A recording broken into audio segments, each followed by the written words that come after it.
All right, let's move on. And the U.S. President Joe Biden's son, Hunter Biden, has been found guilty on all 3 charges in his federal gun case, becoming the first son of a sitting U.S. president to be criminally convicted.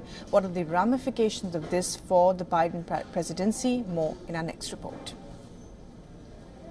Hunter Biden, the son of U.S. President Joe Biden, was convicted on Tuesday of lying about his drug use to illegally buy a gun. Prosecutors charged him with 2 counts for allegedly lying about his drug use on paperwork to purchase a handgun, and 1 count for unlawfully possessing a handgun while using drugs. A 12-member jury found him guilty on all 3 charges, making him the first child of a sitting U.S. president to be convicted of a crime. No one in this country is above the law. U.S. Department of Justice Special Counsel David Weiss, who brought the Hunter Biden case, spoke after the verdict.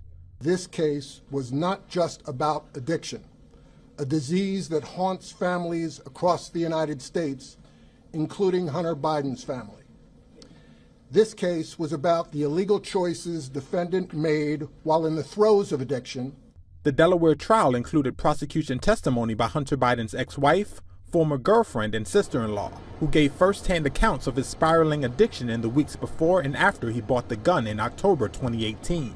Hunter Biden's lawyers, meanwhile, sought to show he was not using drugs when he bought the gun and did not intend to deceive.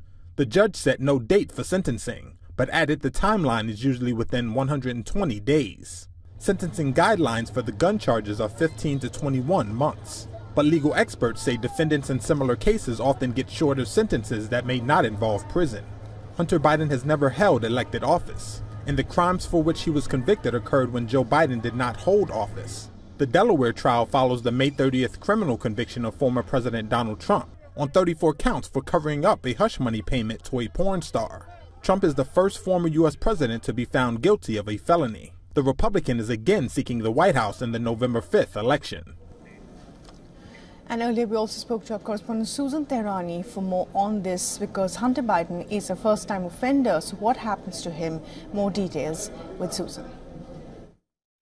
As a first-time offender, Hunter Biden is likely to receive a relatively lenient sentence, potentially no prison time or a maximum of 2 years. However, his conviction may impact his future endeavors, and the pending tax evasion case could lead to additional penalties. The judge's sentencing decision will be crucial in determining the extent of the consequences. Hunter Biden's legal team may appeal the conviction, arguing that the federal law violates the Second Amendment right to bear arms as established by the Supreme Court's recent rulings. They may contend that the law is overly broad and infringes upon the rights of individuals, including those struggling with addiction. The appeal could lead to a higher court reviewing of the constitutionality of the law and potentially overturning the conviction. For all the latest news, download the WION app and subscribe to our YouTube channel.